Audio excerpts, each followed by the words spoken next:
The Uber pulls away from the curb just as I lose my grip on the third wine crate. It hits the frozen sidewalk with a crack that makes my teeth hurt. Nana Rose's house glows warm behind me, every window a rectangle of golden light against the November darkness, but out here the wind cuts through my coat like it has a personal grudge. I squat down, checking the bottles. None broken, thank God. Each one cost more than I've paid myself in the last month. Mia, darling, why are you taking a ride share? I look up. Nana Rose stands in the doorway, wrapped in cream cashmere that probably costs more than my monthly studio rent. Her expression is confused, almost concerned, and that concern punches something loose in my chest. Where is the Volvo V60 wagon I bought you? She steps onto the porch, frowning at the taillights disappearing down Maple Avenue. You need that trunk for your paper deliveries. Paper deliveries. She always calls them that, like I'm some kid with a bicycle route instead of the owner of the Allen Suite, a business that just landed a $25,000 contract with a senator's daughter. But the affection in her voice makes my throat tight anyway. I open my mouth, close it. The truth sits right there, ready to spill out. Oh, mother, Kayla needed the wagon for her sorority's big little reveal week. My mother's voice floats through the open door, before I can form words. She appears behind Nana Rose, holding a wine glass that catches the porch light. Chardonnay, probably her third. Her smile is effortless, practiced. The same smile she uses at church fundraisers. She has so many gift baskets to transport. Mom tilts her head at me, still smiling. Mia doesn't use it that much anyway. The cold knot in my stomach has nothing to do with the November wind. She's lying. The words freeze in my throat. I stand there on the bottom step, holding a crate of wine that cost $200, and the truth just sits there between us like something dead. Kayla doesn't need the car for sorority baskets. Kayla needed the car because she wanted it, because she asked Mom, because Mom said yes without asking me, just like always. 3 weeks. That's how long I've been bleeding money on rental vans and last-minute courier services. 3 weeks of watching my profit margin on the van's contract shrink, while I scramble to deliver samples and proofs across the city without my commercial vehicle. 3 days ago, I stood in the rain outside the Vance estate while a courier was 40 minutes late. 40 minutes that cost me $50 for a ruined envelope sample. I called Dad from my car afterward, shaking so hard I could barely hold the phone. Just let Kayla have the car for now, Mia. His voice was barely a whisper, like Mom might hear him through the walls. Mom is on a tear. Don't make it harder on me. Don't make it harder on him. I'm the one hauling paper crates in the freezing cold because my sister wanted better speakers for her Thursday night bar crawls, but I'm supposed to worry about making things harder for Dad. Come inside, sweetheart. Nana Rose's hand is on my shoulder now. You'll catch your death out here. I bend down, grip the crate handles. My fingers are numb.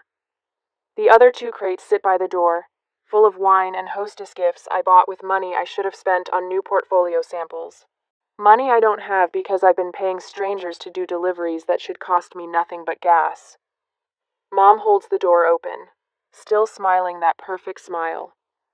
Let me help you with those. She doesn't move, just stands there, wine glass in hand, waiting for me to carry everything inside myself. I pick up the first crate. It's heavier than it should be, or maybe I'm just tired. Tired of pretending. Tired of being the daughter who doesn't make waves, who doesn't cause problems, who carries her own weight and everyone else's too. Thank you for bringing such lovely wine, Mia. Mom's voice is warm as I pass her in the doorway. You always think of everything. The house smells like roasted turkey and cinnamon. Voices drift from the living room where the rest of the family has already gathered. Kayla's laugh, bright and careless, cuts through the other sounds. I set the crate down in the entryway. Go back for the second one, then the third. Nobody offers to help. They never do. When I finally step inside and close the door behind me, the warmth of the house hits my frozen face. I should feel relief. I should feel grateful to be here, surrounded by family on Thanksgiving. Instead, I feel the weight of that lie settling over everything, like fresh snow covering a crack in the foundation. Pretty on the surface, but the damage is still there underneath. Mom has already disappeared into the kitchen. Nana Rose watches me from the hallway, something unreadable in her expression. I force my face into a smile and carry the wine toward the kitchen, leaving wet footprints on the hardwood floor. Dinner drags on like something wounded. I push turkey around my plate, while Kayla's empty chair mocks me from across the table. Dad keeps checking his watch. Mom refills her wine glass for the fourth time. She texted she's running late. Mom says to no one in particular. Traffic. Traffic. On Thanksgiving evening. Sure. I cut into my sweet potato casserole and taste nothing. The Volvo sits in the driveway right now, probably still warm from wherever Kayla drove it. Probably still reeking of her coconut body spray and whatever energy drink she spilled this week. The doorbell rings at 7:30. An hour and a half late. Finally. Dad pushes back from the table, relief washing over his face like she's done him some personal favor by showing up. I hear her voice before I see her. Bright, careless, laughing about something with Dad in the entryway. Oh my God, the sound system in that car is insane. I had it cranked the whole way here. My fork stops halfway to my mouth. She breezes into the dining room, still wearing her Alpha Delta Pi sweatshirt, phone in one hand, car keys dangling from the other. My car keys. She drops them on the sideboard without looking at me. Sorry I'm late. Had to pick up some stuff for the reveal baskets. She slides into her chair, reaches for the mashed potatoes. Mia, you should really use that aux cord more. The bass is incredible. I set my fork down carefully, very carefully, because my hands want to do something else entirely. How was the drive? Nana Rose's voice cuts through the sudden tension. She's watching Kayla with an expression I can't quite read. Great. Oh, but I need to get that decal off the back window. It's kinda big. My stomach drops. What decal? The words come out flat. Kayla waves her hand dismissively. Just our sorority letters. We all got them for the house. It's pink. It's cute. Don't worry about it. Don't worry about it. She stuck a sorority decal on the back of my commercial vehicle. The vehicle I use to meet clients. The vehicle that has my business name printed on the side doors. Kayla. Mom's voice has an edge now. You were supposed to take that off before coming here. I forgot. I'll do it tomorrow. Kayla spoons gravy over her turkey. It's not a big deal. Not a big deal. Nothing is ever a big deal when it's not her business bleeding money. Not her reputation on the line. Not her vehicle that looks like it belongs to a college student instead of a professional designer. I excuse myself before dessert. Nobody notices except Nana Rose, whose gaze follows me out of the dining room. The guest room is cold. I left my laptop on the bed this morning, and now I open it with shaking hands. QuickBooks loads slowly, each second stretching like taffy. I navigate to the American Express Gold card. My business card. The one I added Mom to 3 years ago as an authorized user. Just for emergencies. Just in case. I filter the transactions by user. The list loads. My breath catches. Sephora. $150. Coded as office supplies. From 2 weeks ago. Delta Airlines. $800. A flight to Phoenix I didn't take. From last month. Row after row of charges I didn't make. Restaurants, bars, a boutique downtown. $600 at some place called the District that I've never heard of. Every single one coded as a business expense. Office supplies, client entertainment, professional development, tax fraud. The words float through my head like they belong to someone else's nightmare. This isn't borrowing. This isn't even stealing. This is corporate embezzlement with my signature on the tax returns. If the IRS audits me, I could go to prison. Not her. Me. Because my name is on the business. My name is on the card. My social security number is on every form. The door opens without a knock. Mia. Dad's voice is soft. Careful. The voice he uses when he's about to ask me to swallow something sharp. Your mom wanted me to check on you. I don't close the laptop. I let him see the screen. Let him see the numbers adding up to thousands of dollars I didn't spend. His face does something complicated. Guilt and resignation fighting each other for territory. Mia, please. He sits on the edge of the bed like the mattress might collapse under the weight of what he's about to say. Your mom promised to pay it back later. She's going through a rough time right now. A rough time. That's what we're calling fraud now. Do it for me? His eyes are pleading. If you cause a scene tonight, you'll kill the mood. It's Thanksgiving. There it is. The same request he's been making my entire life. Don't make waves. Don't upset Mom. Don't make it harder on me. I look at him. Really, look at him. At the tired lines around his eyes, the gray in his hair that wasn't there 5 years ago. He's 53 years old and still tiptoeing around his wife like she's a bomb that might detonate. Dad. My voice sounds strange, distant. She could send me to prison. Don't be dramatic. But he won't meet my eyes. Just talk to her tomorrow, after everyone's gone home. Please, Mia. For me. He leaves without waiting for an answer because he already knows I'll cave. I always cave. The laptop screen blurs. I blink hard, refusing to let the tears come. I could go downstairs. I could rejoin the table, smile through pumpkin pie, pretend everything is fine. I could protect Dad from Mom's mood, protect Kayla from consequences, protect everyone except myself. My phone buzzes. A text from Olivia Vance's assistant, confirming Monday's proof delivery. $25,000 riding on this contract. My entire future riding on this contract.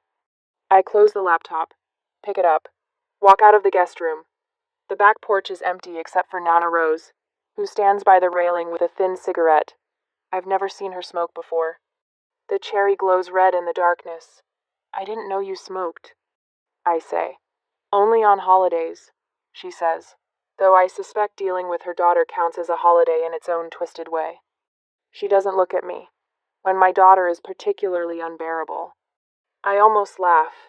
It comes out more like a cough. I open the laptop, turn the screen toward her. Watch her face as she scrolls through the transactions, her expression hardening with each swipe. When she finally looks up, I'm expecting her to reach for her checkbook, to fix it like she fixed the car, like she fixes everything. Instead, she closes the laptop with a soft click. We have the numbers, she says quietly, but we need the intent. We need to prove she knows she's stealing. She takes a long drag from the cigarette. We need a trap. The word trap sits between us like a live thing. I'm cold. I'm angry. I'm so tired of being the good daughter who gets crushed under everyone else's weight. But for the first time tonight, I'm not alone. Tell me what to do, I say. Nana Rose smiles. It's not a warm smile. It's the smile of a woman who just found a worthy opponent in a game my mother doesn't even know she's playing. First, she says, we let her think she's won. The coffee maker gurgles like it's drowning. I stand at the kitchen counter, watching dark liquid drip into the carafe, and try to remember how to breathe normally. Black Friday morning light slants through the bay window, cold and gray, turning everything in Nana Rose's kitchen the color of old nickels. Behind me, footsteps. I know that rhythm. Mom's house slippers on tile, the ones with memory foam she bought at Nordstrom for $70 and charged to my American Express gold card as office supplies. Mia, honey, you're up early. I don't turn around. My hands grip the counter edge. Couldn't sleep. Oh, sweetie. She moves beside me, reaches for a mug from the cabinet. Her perfume is too strong this early, something floral that makes my sinuses ache. You work too hard. You should take more time off, like your sister. My jaw clenches. Kayla doesn't work at all, but I don't say that. I never say that. Mom pours herself coffee, adds cream from the fridge. She's wearing the cashmere robe Dad bought her for their anniversary. Pale pink, spotless. She hasn't spilled anything on herself in years because she never carries anything heavy, never hauls crates, never gets her hands dirty. Actually, I wanted to talk to you about something. She leans against the counter, cradling her mug with both hands like we're having a cozy mother-daughter chat. You know your cousin Madison's wedding is coming up, end of December, up in Vermont. I know. I got the invitation 3 months ago, back when I thought I'd have money for a hotel room. The family decided to rent this gorgeous Airbnb for the week. Right on the mountain, ski in, ski out access. She takes a sip, watching me over the rim. It's $2,000 for the deposit, and I need you to unlock your Amex limit this morning so I can book it before someone else grabs it. The coffee maker stops gurgling. Silence fills the kitchen, thick and suffocating. $2,000. My mouth opens. Mom, I can't just... Can't? Her voice sharpens. Or won't? The card is maxed out. The words come fast, defensive. I have vendor payments due next week, and I need to keep some available credit for Mia. She sets her mug down harder than necessary. This is family. Madison is getting married. Do you really want to be the one who ruins our accommodation plans because you're being stingy with a credit card? Stingy. The word lands like a slap. I'm not being stingy. I'm trying to run a business. My voice shakes. I hate that it shakes. You've already charged $800 to Delta, $600 at those bars downtown, which I told you I'd pay back. She crosses her arms. God, Mia, when did you become so obsessed with money? We're talking about your cousin's wedding. Footsteps on the stairs. Kayla appears in the doorway, phone in hand, hair perfect despite it being 7 in the morning. She's wearing my old Northwestern sweatshirt, the one that went missing from my apartment 6 months ago. Oh good, you're both here. Kayla walks to the fridge, opens it without looking at either of us. So, I made this TikTok draft last night. Want to see it? She doesn't wait for an answer, just holds up her phone. The video shows her in my Volvo V60 wagon, doing some kind of makeup transition. The caption reads, "When your sister won't let you borrow her car, but your mom knows what family is really about. Sorority life. Family first. Support your siblings." My chest goes tight. That's not even accurate, I say. You've had the car for 3 weeks. It's a joke, Mia. God. Kayla rolls her eyes. But if you're going to be weird about the Airbnb thing, I might post it. People should know how you treat your own family. The threat hangs there. Public humiliation, wrapped in a joke that isn't a joke at all. Extended family will see it. Cousins, aunts, uncles. They'll see her version first, and her version will be the truth that matters. Mom picks up her coffee again. After all we sacrificed to help you start that little business, you're going to be stingy over a vacation rental? Do you know how many times we could have said no when you needed money? My throat closes. The kitchen feels smaller, walls pressing in. This is the part where I usually fold. Where I apologize, where I unlock the credit limit, where I make myself smaller so everyone else can breathe easier. But something stops me. Nana Rose's voice from last night echoes in my head. We need to prove she knows she's stealing. We need a trap. This is the trap. Right here. Mom cornering me. Kayla holding social media over my head like a knife. They're showing me exactly what they think of my boundaries, my business, my worth. I don't need their approval. I need their admission. My hands unclench from the counter. I straighten up, meet Mom's eyes. She's waiting for the apology, the capitulation. I can see it in the set of her mouth, the way she's already relaxing into victory. I need to think about it, I say. Mom blinks. What? I said I need to think about it. My voice comes out steadier now. It's a big purchase. I need to check my cash flow projections.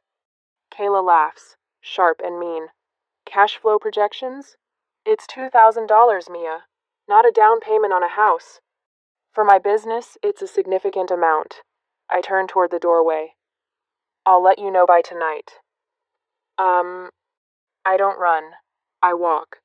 Slow, measured steps past Kayla, past the breakfast nook where Dad will appear in 20 minutes, pretending he didn't hear this entire conversation through the ceiling. Behind me, Mom's voice. Mia Allen, don't you walk away from me when I'm talking to you. I keep walking. Up the stairs, down the hall, into the guest room where my laptop still sits open on the bed. QuickBooks spreadsheet glowing in the gray morning light. The door clicks shut. My hands are shaking again, but different this time. Not fear. Not quite. I sit on the bed, pull the laptop onto my knees. Through the window, I can see Nana Rose in the garden below, wrapped in her wool coat, cigarette smoke curling up into the cold air. She turns, looks up at my window. Our eyes meet. She nods. Barely perceptible, just a slight tilt of her chin. I exhale, long and slow. They think I'm weak. They think I need to think about it means I'm wavering, that they've almost won, that a few more pushes will crack me completely. They don't know I'm not retreating. I'm positioning. My phone buzzes. Text from Mom. We need an answer by noon. The Airbnb won't wait.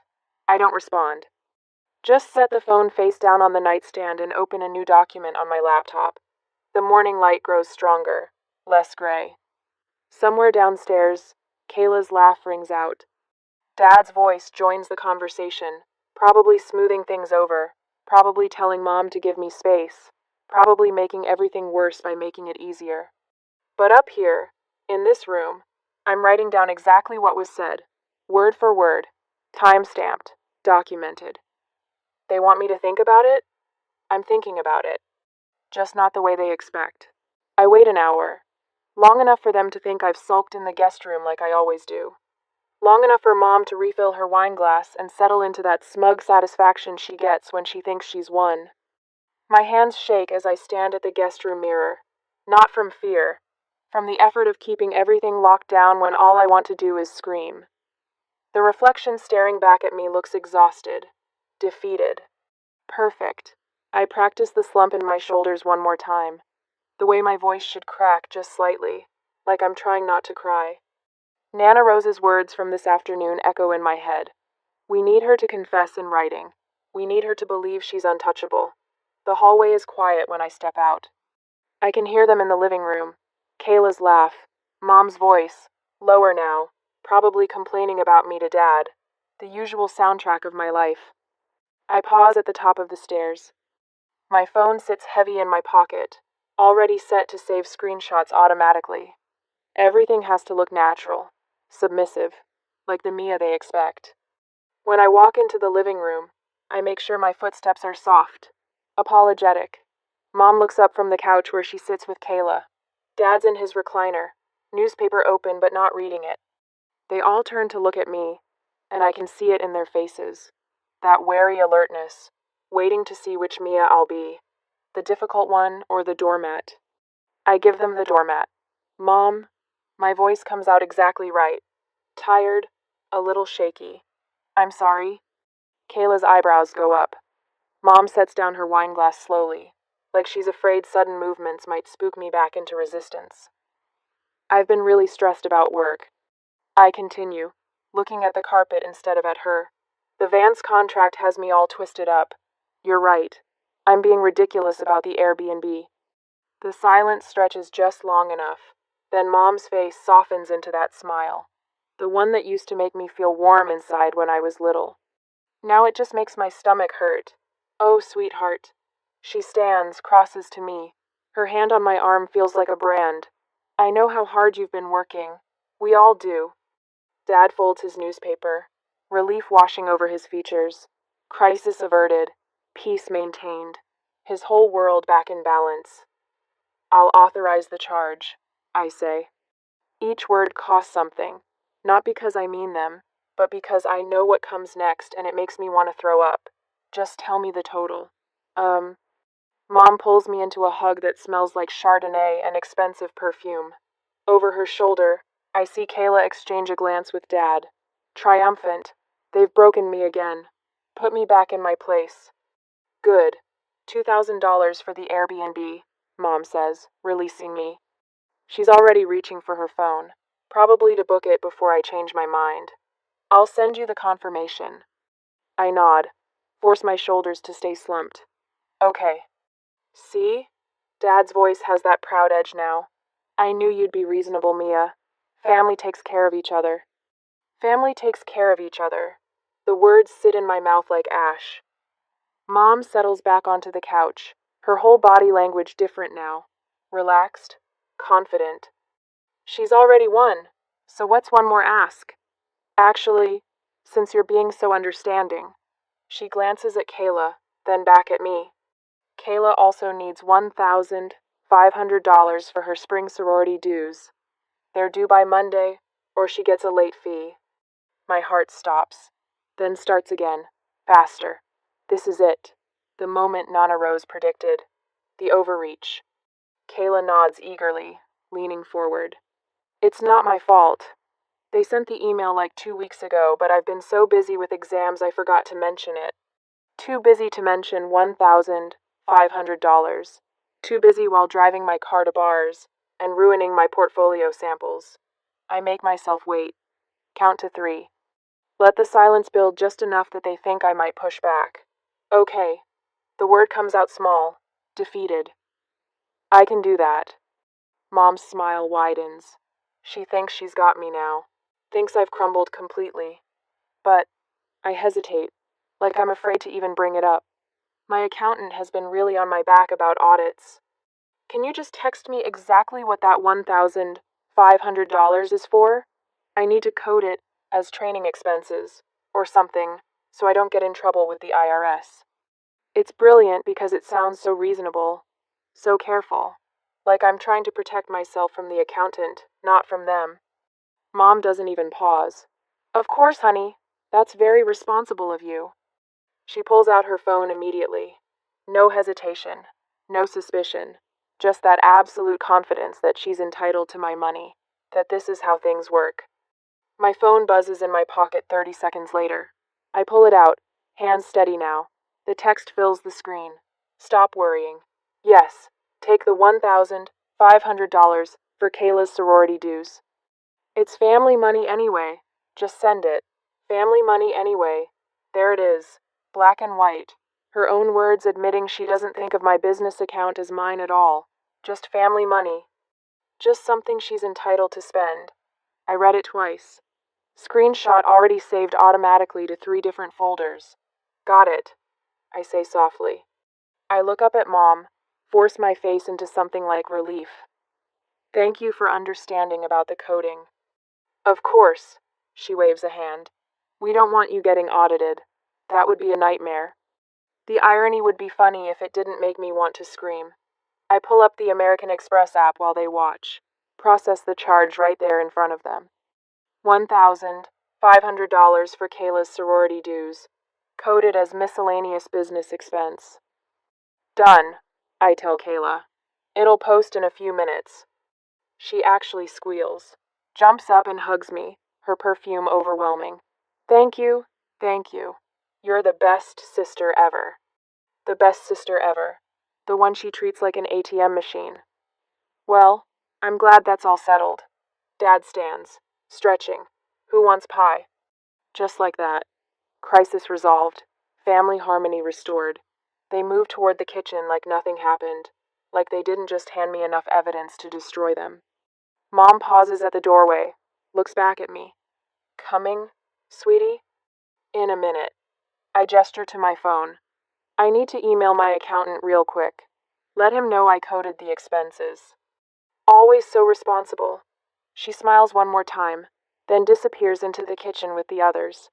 I stand alone in the living room, phone gripped so tight my knuckles are white. The text message stares up at me. It's family money anyway, not anymore. Later, in the guest room with the door locked, I open my laptop. My hands don't shake now. They're perfectly steady as I forward the screenshot to Nana Rose. Her reply comes back in less than a minute. Perfect. Monday morning. My attorney's office. I read it 3 times. Then I look at the text from Mom still open on my phone. That casual, arrogant admission, the absolute certainty that she's untouchable. For the first time in 3 weeks, I smile.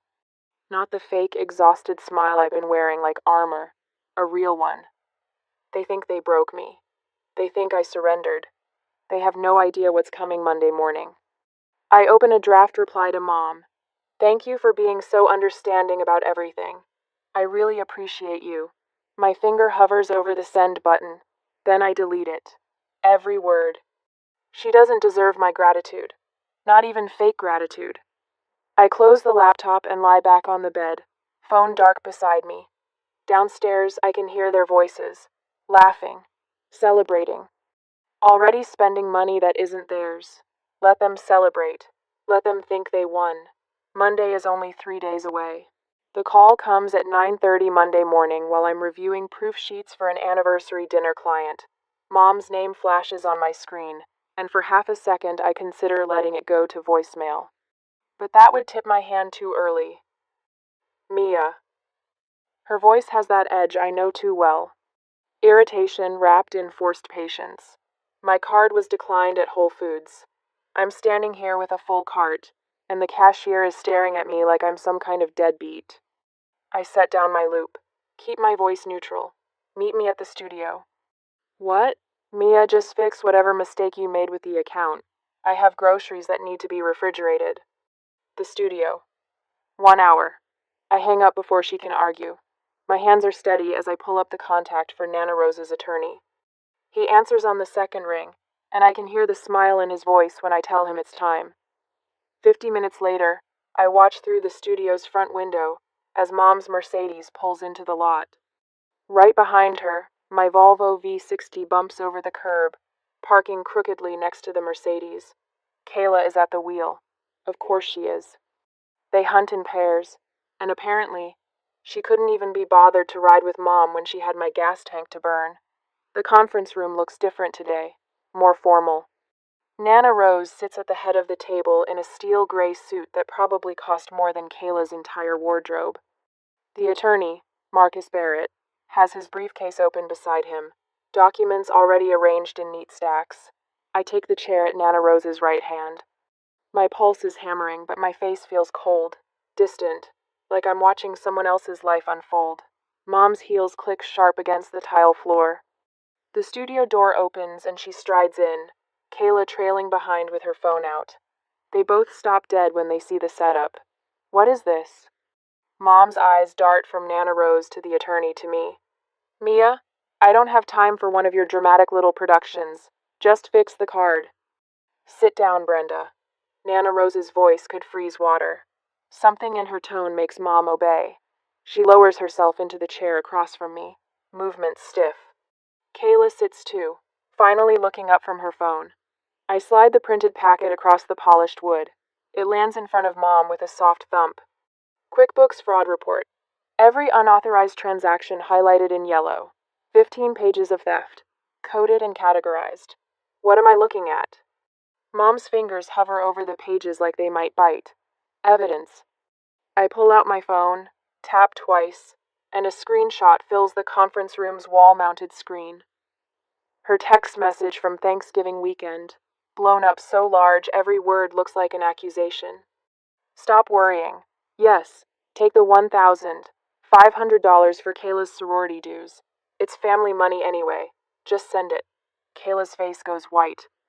Mom stares at the screen, and I watch her brain work, trying to find the angle that makes this okay. That's taken out of context. Her voice has lost its edge. Now she just sounds uncertain. We were having a family conversation. There's no context that makes embezzlement legal. Marcus's tone is professionally pleasant, which somehow makes it worse. He opens a folder, pulling out another document. Missus. Alan, as an authorized user on your daughter's business credit card, you had permission to make purchases for company expenses only. This report shows over $8,000 in personal charges over the last 6 months. Personal? Mom's laugh sounds brittle. Mia, tell him. We're family. We share resources. That's what families do. The Sephora charge. Marcus doesn't look up from his notes. $150. Coded as office supplies. What office supplies did you purchase at Sephora, Mrs. Allen? Silence. The Delta Airlines flight to Phoenix. $800. What business purpose did that serve? Mom's jaw tightens. I needed to visit my college roommate. She was going through a difficult time. And the $600 at various downtown bars? Charges made by your younger daughter. Marcus slides another page across the table. Those were categorized as client entertainment, but we have time-stamped Instagram stories and TikToks uploaded by Miss Kayla Allen at those exact times. She tagged the locations herself while your older daughter was at home working on the Vance contract. Kayla makes a small noise. I don't look at her. This is ridiculous. Mom's voice rises. Mia, you're going to let them talk to me like this? After everything we've done for you? We helped you start that little business. You mean the business you've been systematically robbing? The words come out colder than I intended. The business that could land me in federal prison because you claimed personal expenses as tax deductions? Her face goes slack. She hadn't thought about that part. Of course she hadn't. The IRS takes a very dim view of fraudulent business deductions. Marcus's voice stays level. If they audit Miss Allen's books and find these discrepancies, she could face charges. But you, Mrs. Allen, would face something much worse. He pauses. Lets that sink in. Your text message constitutes written admission of intent. You acknowledge the money belonged to your daughter's business and took it anyway. That's not borrowing. That's embezzlement. A federal crime. Mom's mouth opens, closes. She looks at me, really looks at me, for the first time since she walked in. I see her searching for the daughter who always fixed things, who always smoothed over problems, who carried wine crates alone in the freezing cold rather than make a scene. That daughter is gone. This is absurd. But her voice wavers. Mia, tell them. Tell them I was going to pay it back. Were you? I keep my eyes on hers. When? With what money? Nana Rose clears her throat. That brings us to the second matter. She nods at Marcus, who produces another document. Brenda, I've activated the Generation Skipping Trust. Your father established before he passed. Mom's face goes from white to gray. What? $4.2 million, currently held in trust. It was set to distribute to you upon my death. Nana Rose's expression doesn't change. I've amended the terms. The funds now bypass you entirely and flow directly into a protected trust for Mia. The room goes silent, except for Kayla's ragged breathing. You can't do that. Mom's voice cracks. That money is mine. No, Brenda. It was never yours. It was my husband's, placed in my care to distribute as I see fit. Nana Rose leans forward. You used money to control your daughter. So I'm using money to free her. Mom looks at me again. This time I see panic. Real, raw panic. Her entire future. The inheritance she'd been counting on to maintain the lifestyle Dad's salary can barely support. Gone. My phone buzzes against the table. Dad's name flashes on the screen. Then again, and again. Fix this, Mia. Think of the family. Your mother is crying. How can you do this to her? Please. She made a mistake. We all make mistakes. I silence the phone without reading the rest. I'm not your bank anymore. The words come out steady. Clear. I'm the CEO. Get out of my office. Mom stands slowly, like her bones hurt. Kayla scrambles up beside her, mascara streaking down her face. She reaches for her purse, and I see the Volvo keys on the table where she'd set them when she sat down. I pick them up. The metal is cold against my palm. These stay with me. I pull the American Express card from my wallet, take the scissors Marcus hands me. The plastic resists for a moment, then splits with a clean snap. I drop both pieces on the table between us. Marcus slides a final document across. You're removed as an authorized user, effective immediately. If you attempt to contact Miss Allen about financial matters, we have a restraining order prepared for filing. Mom's face crumples, but this time there's no manipulation in it, just defeat. She turns and walks out, Kayla stumbling after her. The door closes. The sound of Mom's Mercedes starting and driving away fades into silence. Nana Rose's hand settles on my shoulder, warm and solid. You did the right thing. Your grandfather would be proud. I exhale for what feels like the first time in weeks. The knot in my chest loosens, just a little. Through the window, I can see clear sky. The Volvo sits in the lot, waiting. Mine again. The studio is quiet in the way I've always imagined peace should sound. No phones ringing with demands disguised as emergencies. No footsteps approaching my desk with new requests attached to guilt. Just the soft rustle of tissue paper as I fold the last of the Vance invitation suites into their cream boxes. 3 weeks since that Monday morning in the conference room. 3 weeks since I cut that Amex card in half and watched my mother walk out without the power she'd always held over me. The Vance invitations are perfect. Hand-painted watercolor washes in sage and ivory. Calligraphy that took me 2 days to get exactly right. Olivia called yesterday, her voice bright with the kind of excitement that makes this work worth every hour.